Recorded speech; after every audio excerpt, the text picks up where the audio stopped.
Hey there, fellow embodied creators out there. This is David Lyon, and I'm very happy to share a conversation with you that I had with the amazing Sammy Lenz, who is a personal fitness trainer and an artist, and also a coaching client of mine.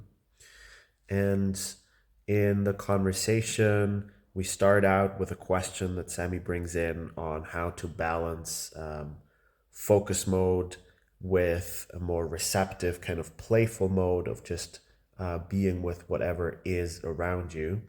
And the conversation continues to flow in various different directions, touching embodiment, trauma, and how we can um, learn more effectively, what is necessary so that the most important learnings actually show up in our lives.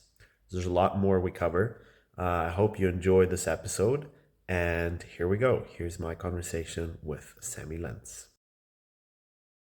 I do have a question that's coming to me, which is kind of something that I've been navigating a little bit in my own life in terms of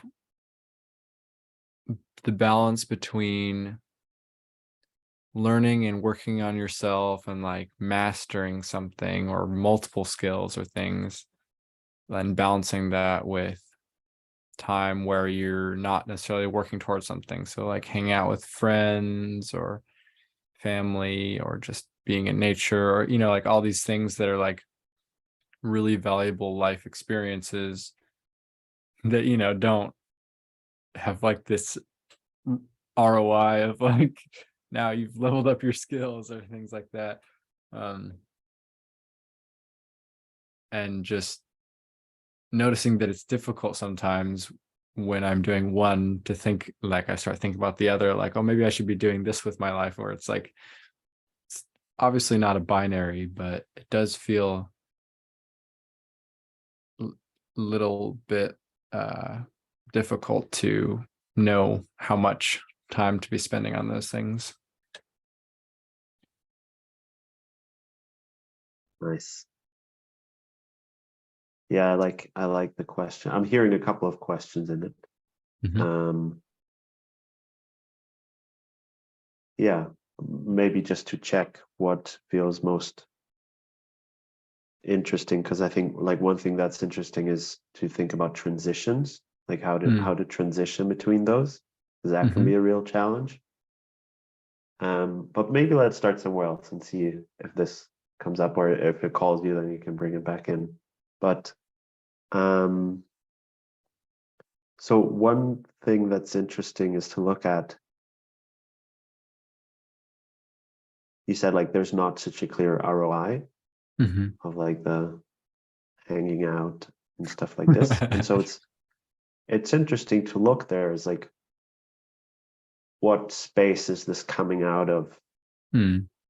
that kind of divides your experience into like, yeah, this Mm. is valuable and this is useful and this is not useful and this will not get you where you want to go. Mm.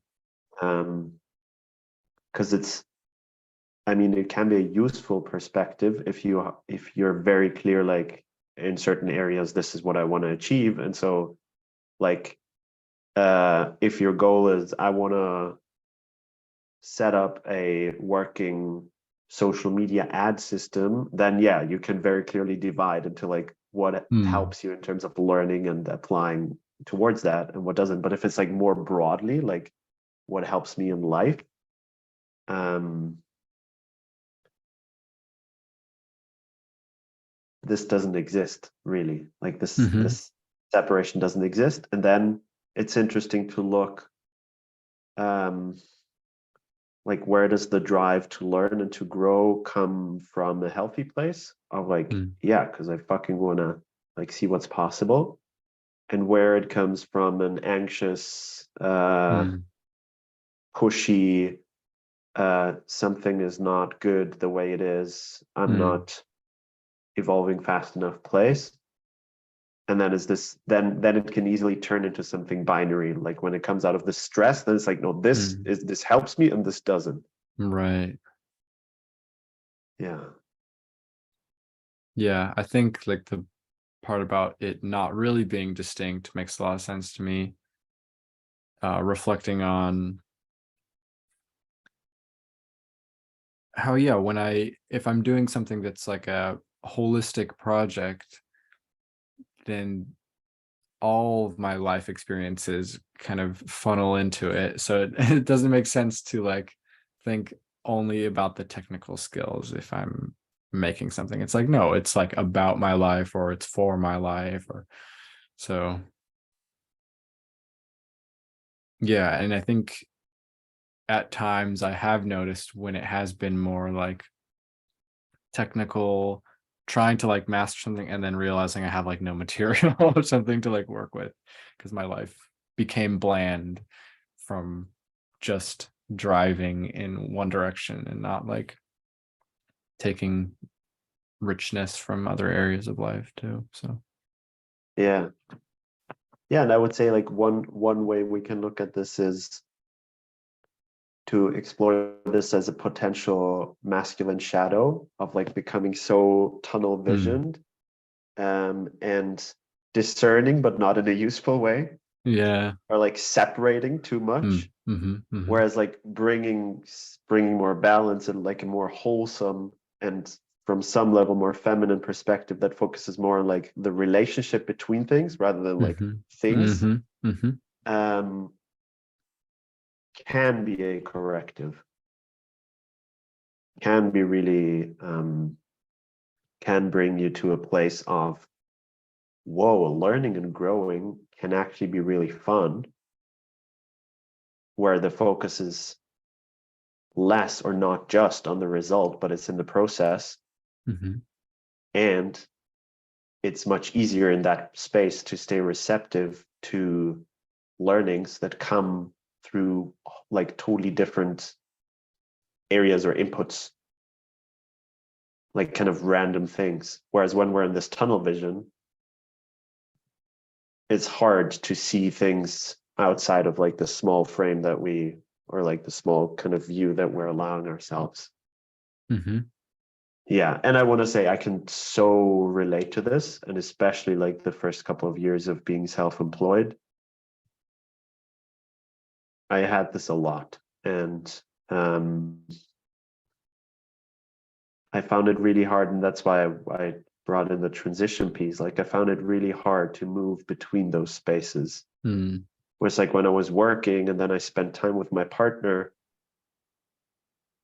I somehow had no way inside of myself of switching between more of like a problem solving focused kind of linear way of being to like an open, receptive, playful, curious space. And so it was like, it felt like there'd be a lot of friction inside of me of like, I'm noticing like the way I'm operating does not fit the current environment, but I don't know how to find the switch inside of me. Because yeah, I think it's useful to look at ourselves as like we can go into different modes, and certain modes are more helpful for achieving things and moving forward and taking like concrete steps, and another mode is much more helpful to feel connected, feel receptive to what's going on around, yeah, feel embedded in something bigger. And I think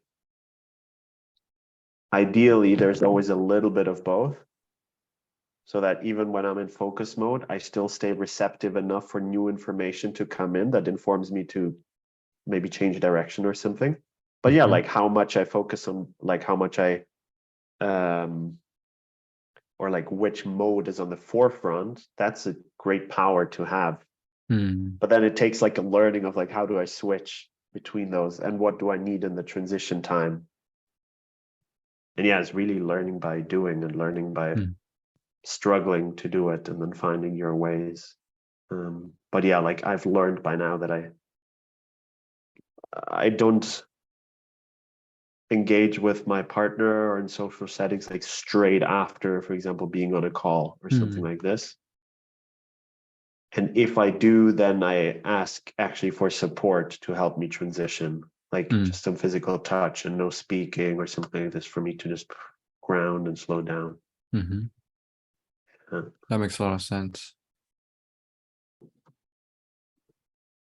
I mean, yeah, when you're talking about all these things, it's like, man, these really powerful approaches to life, they like touch immediately into some like deep philosophical questions, like how do I do this whole thing, right?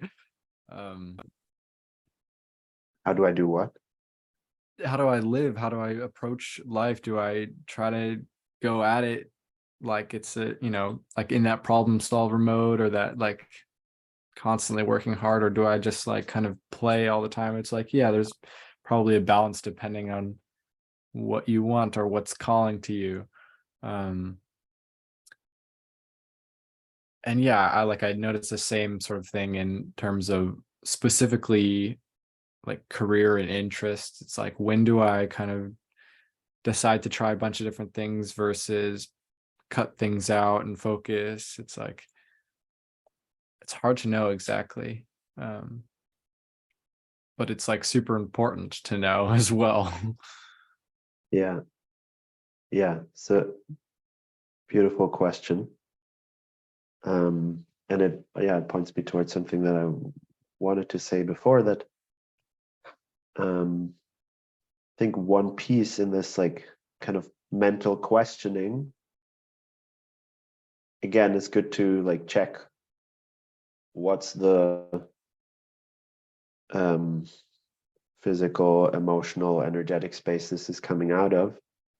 Because like when I experience myself in this question, I notice it comes like from a kind of fear and insecurity, and not fully trusting that I know that I can actually trust my impulse to go in one direction or the other. Not meaning I will always be right, but more meaning like that's just how I learn. It's like, okay, boom, now I feel called to fully go into focus mode. And like, and it's really different from like, okay, now I force myself, I have this Right. mental idea of like I should be doing this, or it's like, oh, I feel so like that, like my energy just is fully like pouring in this direction, and then I follow it and I surf this direction. I stay receptive enough to notice when it starts changing, and then I switch. And it's not Yeah. about like finding the perfect switch from the get-go. It's more like learning to track where your energy is really going. And that way, I think you will encounter the most aligned learnings. Like when you do it this way and you fail, it's going to be a really fruitful failing that will where you will learn a lot from. Versus if you're like in a very mental space, I mean, you're definitely still going to learn and so on, but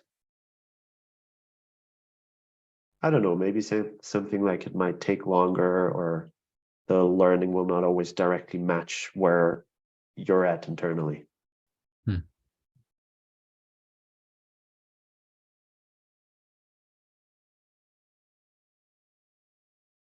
Yeah, I'm like reflecting on my own big life lessons, and a lot of them, most of them, don't come from me trying to find them or reading them in a book necessarily. It's like something bad happens in my life, or something that I judge. It's like, oh, this is terrible. Why is this happening? And then it like turns into what becomes the next driving force for what I think is good in my life. It's like, whoa, I transforms into something. So it's hard to judge things based on, yeah, kind of categories like that, because for one thing, it's like maybe there is no good and bad in that. It's like they're both good and they can both have the shadow, but then they also can become each other. It's like, Yes. yeah. Yeah. Yeah. So there are a couple of points on this. Um,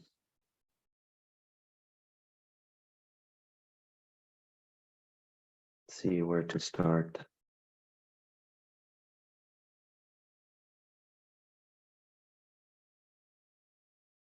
let's start here.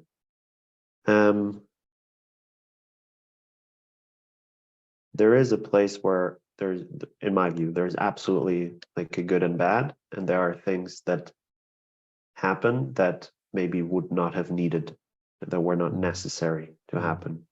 And I'm saying that because I'm surrounded by a lot of, like, let's say, people in the spiritual community who very often go to this level of everything is as it's meant to be. Everything happens for a reason. And so, yes, this level is there. And there's a level of personal responsibility and of looking at actions, behaviors, and so on, and being like, from a like more personal individual perspective, what I did there was not right. And I think it's most applicable or most easily visible when it comes to relationship to other people and hurting others. There's always the perspective of only a wounded person wounds others. Like hurt people. Just read that today on social media. It makes, yeah, it's true. Only hurt people hurt people. Well, again, you could go into more nuance, but let's keep it like this. So, but that doesn't excuse my behavior. It doesn't excuse the fact that I hurt someone. There's a bigger context for it, but there's still a level of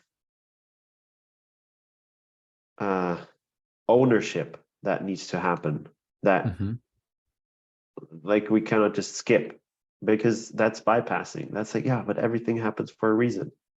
Yeah, no shit, but also we fuck up and we need to learn from that. And it's a slippery slope to both sides, because it's easy to go into self-blame and like hating ourselves for doing that, and that's just another pattern. That's not helpful. So it's like, can I have a loving but at the same time fierce look at myself and my behaviors and be like, that was not right that I did this, and it led to things that like I really didn't want to happen. When I own this, then I can also go to this larger frame and be like, yeah, and yeah, everything happens for a reason, and there certainly are things that are like that maybe you could not have avoided. I recently heard like one of the biggest marketing people in the space, from what I know, a pretty cool guy, Jay Abraham. He said in a conversation, from his perspective, 2% of things that happen in life are kind of directed by God or like a greater force, and 98% are just the result of our own behavior and patterns and so on. And I like this, like that is simultaneous, that there's like, yeah, there's some things that are just meant to happen, and no matter what you would have done, you would have ended up there. And a lot of stuff is really in our power. And so I find that important when it comes to mistakes, learnings, and so on, that there is this level that I think we need to acknowledge. That's part of being a grown-up human being, to be able to look at your own mistakes and own them.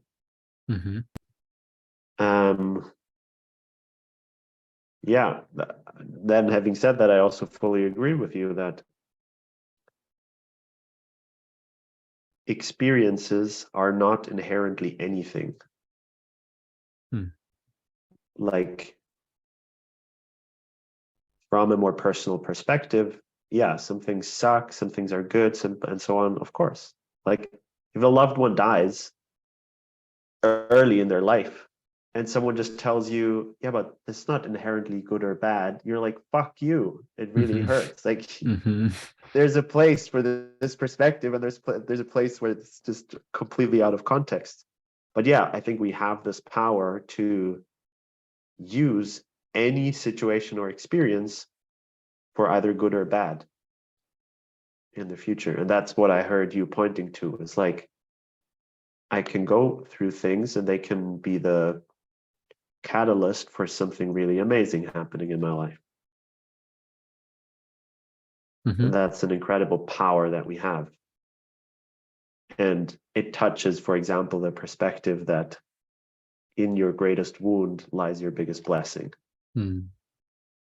Like that's something that I can attest to 100%, is turning towards like the most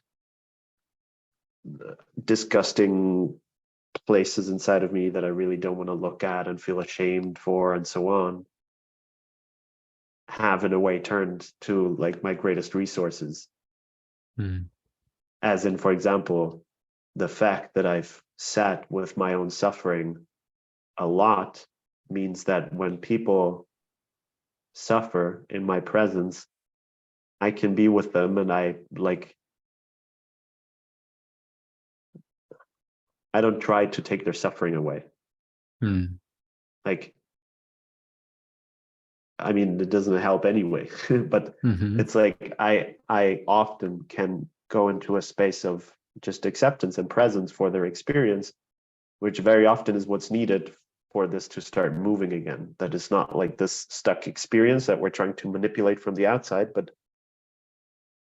that we can actually be with it and breathe with it, and then we can do what you were saying, like turn it into something life-serving.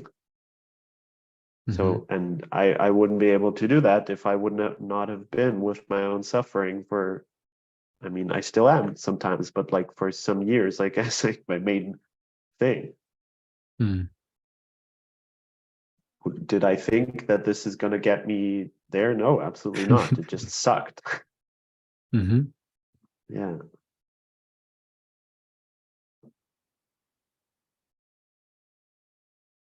Yeah. I found too that when you have these learnings from life that are kind of not something that you intended for, I feel like that's one area where it's useful to focus in on all of a sudden when you're like presented with something. It's like, oh, maybe some calling that comes to you, or it's like your suffering turns into this beautiful gift, and you're like, oh, now I have this duty to share it, and that becomes sort of the focus. um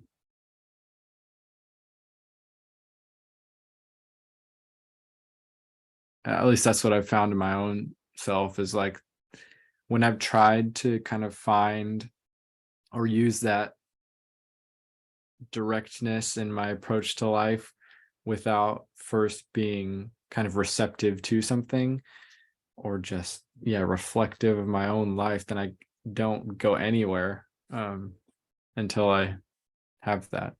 Yeah. That is what? Oh, just the experience, the thing I didn't want necessarily, but turned into Uh, something beautiful eventually, and like hmm. becomes the purpose in a way. Yeah.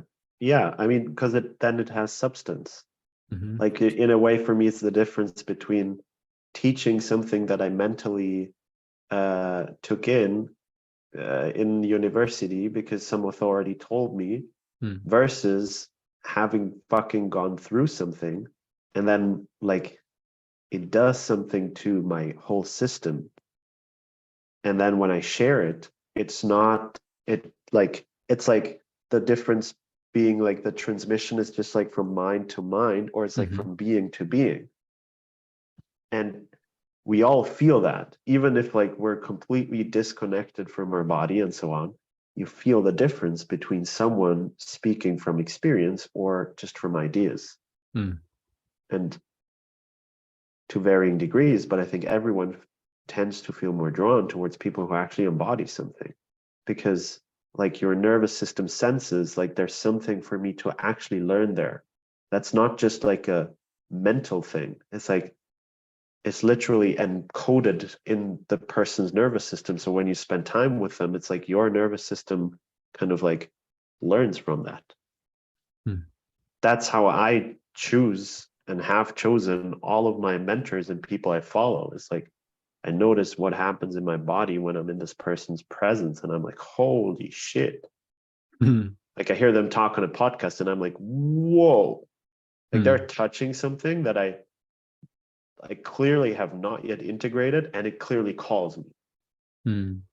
So then I do what I can to get closer to this person so that I can learn from them. Because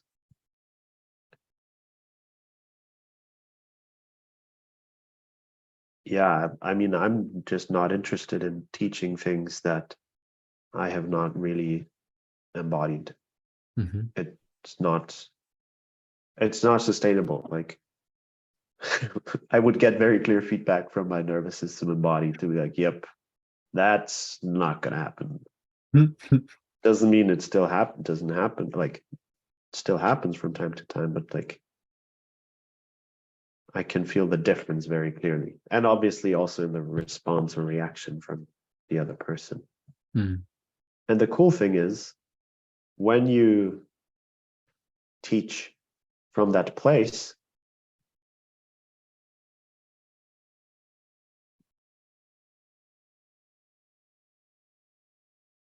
there's a kind of humility in it that's like, look, like this is what my life has brought me to. Like these are the things that I've learned. I cannot tell you like if they're the smartest, the best, most effective things. Like that's what life has brought me to. Mm. And there's less of this. And I need you to confirm that this is good, or because it's that's like that's my life. So I like I don't have anything else. I just have my life experience and the lessons that I've gotten from it. And I mean, I guess that's what I've been doing for the past years is to bet on the fact that there are people who will deeply resonate with my learnings. Yeah. Which is crazy, but yeah, I mean that's how all of my mentors have taught me, like through their life experience. So I guess like it's the only thing that feels really like that feels real for me. But it is vulnerable because it really exposes you. It's like this is who I am. This is what life has brought me to, with all the beauty, with all the scars. Take it or leave it. The only way I can change completely this is by abandoning myself, and that I'm not interested in. So then the only option is like, okay, here I am. Here's what I have to offer. There will be people who resonate and lots of people who don't resonate. And maybe that's a good thing because only where there's real resonance can there be, I don't know, something like true learning. So like trying to appeal to people who don't really resonate with you, it's like, it's very short-sighted because ultimately it's of no benefit to anyone. Yeah. I hear what you're saying about like, well, yeah, it sounds like there's a level of learning that's just disconnected, very disconnected from, your own life experience, doesn't have a lot of meat to it that you can kind of get caught up in at times if you are paying attention to only that level, which is a very busy level. A lot of the time it's like constantly messages coming in at you like you should be this, you should do this, directly from media or just from history and norms and culture and things. And sometimes things will like touch into that place deeper and you'll like know more so, and you won't have necessarily a rational explanation for it always. And I think the part that I really liked too, which it's sometimes hard to remember this, is like, oh yeah, not only will that gift that life gives you be really valuable to other people, but it's like giving it will also be probably the most valuable thing to you as well. It's like if you're trying to give people what you think they need on a just like a very surface level, Yeah. you're like, I need to do this because it's what they need, even though like my nervous system feels a completely different way, but I've been told that it's wrong to feel that way or to have that experience or opinion or something like that. But then Yeah. if you're able to like touch into that and like how your nervous system is interacting with the other person, then you can be more sensitive to them and sensitive to yourself at the same time. So yeah. Yeah. Yeah, exactly. And the only reason this kind of mental masturbation and transmission, let's say, works is because of trauma. Mm. Because, like, if I am deeply grounded in my own body and in my own experience, I can feel very clearly where someone is coming from. I can feel very clearly what someone's motivation is. Mm. And I will not be interested in something purely mental because it has no substance. And yeah, when my nervous system is affected by trauma, like ideas that sound smart will be really appealing Mm. because they're like, oh, maybe this is it. Maybe this is the thing that will finally get me away from all this pain and suffering and discomfort that I'm experiencing. And so then we jump from one ideology to the next. And I've done that for so many years. It's like, I gotta be vegan. I gotta use affirmations. I gotta think positively. I gotta uh, do this kind of exercise. Like all these different ideas that like touch a desire inside of me for a resolution that will never come in this form. Mm. Like there's no idea that will ever get you away from your own experience. Mm. But you have to like you have to actually make the experience that turning towards it, which feels super counterintuitive when there's lots of pain and discomfort and suffering, is the actual way through, Mm. is the only way through. Mm. But when that's not there, and it definitely wasn't there in my life for most of it, like anything else will feel much more appealing. Mm-hmm. The problem, or let's say another problem on the mental realm is, at least for me, maybe that's different for others, but I would always look or like try to find what's the best idea? What's like smartest way of thinking about things? And I would never come to a conclusion because things are not black and white, because in Yeah. certain situations this way of thinking is more helpful and in others this. So it would be like Totally. a constant what the fuck, like what am Mm-hmm. I supposed to do with these competing perspectives? I have to choose, and then I fully go into one and it's not working, so then I jump to the next. And yeah, it's always fragmented. Mm. And it's like the way that I discern now different ideas, different ways of thinking is, does it resonate with me? Because what that Mm. tells me is this is useful for where I'm at right now, Mm-hmm. as opposed to in a vacuum, this is the most elaborate idea. What matters is that I can actually use and apply an idea to my own life. Mm-hmm. But again, like that takes courage, it takes a kind of surrender to trust that, which is tricky when you've never experienced it. Mm-hmm. It's also the only reason why so many charlatans in many different fields can actually succeed, is because people are traumatized and disconnected from their body and they don't trust their own instincts. So then we can hook into trauma patterns and make people believe something or touch people's hope that this thing is the thing. And so then it actually becomes challenging for more sane voices to be heard, because it, like, from a very dysregulated space, it's not that easy to notice when someone is really regulated.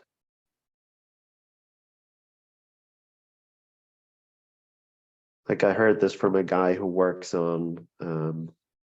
with people on like attachment stuff, like different attachment patterns. You know, there's like the anxious and the avoidant, the insecure. And he says, for someone with anxious attachment, when they meet someone who like have secure attachment, which is like the kind of thing that we all want to move towards, you will not see that as like secure attachment. You will see it as, oh, they're dismissive and they don't care about me. And right. So like, it's very hard to see from a very dysregulated place what is actually functional and what isn't. And so, yeah.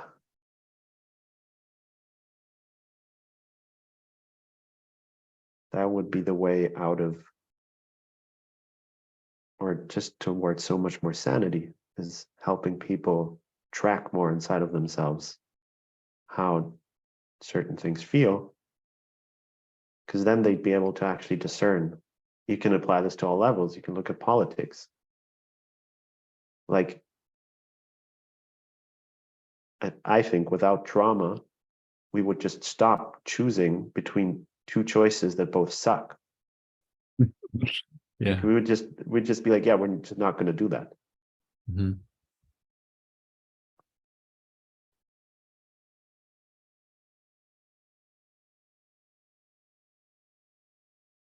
Because everybody's so unique, and what resonates for one person doesn't resonate for another person, and will have a completely different effect depending on how their nervous system receives it. I mean, like, even associations with words, like some words that are meaningless to some people are like, you know, fill me with joy or fill me with motivation, or makes me feel in touch with something deeper than just, you know, words. But to somebody else, they don't mean anything. And then at the same time, there's other words that are like, make me shrink and make me touch into that trauma more, where I'm like freeze up. And it's like, man, it's just from words, and they have completely different effects on people. So imagine what any other more intense, powerful experiences could be like for people. You like, it's like so hard to tell what will be beneficial for each individual person. So yeah, sensitivity is really important in that way. Yeah, and learning to play your own game, like learning to follow what works for you. And I think it's such a courageous thing. Like,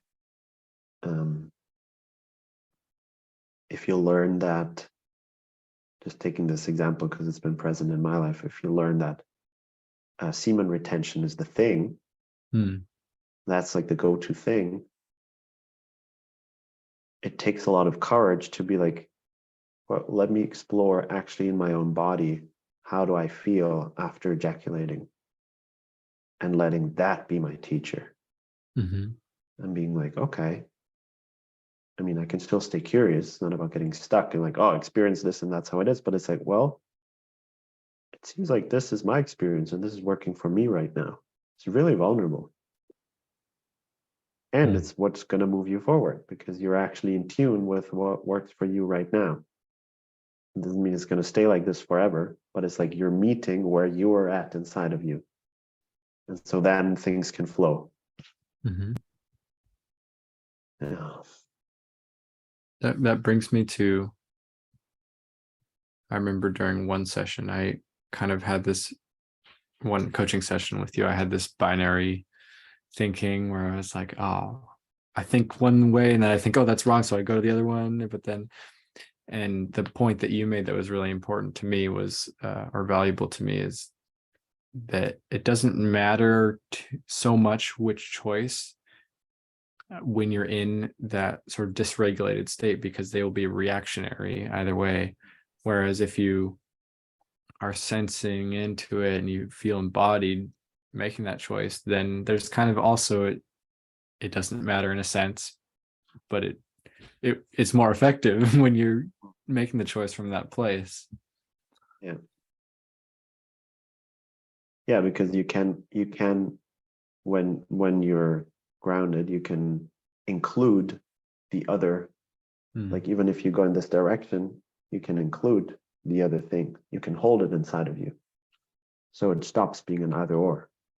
It becomes more of a preference-based thing, but you still acknowledge all the different voices and directions that you have. Mm-hmm. Yeah.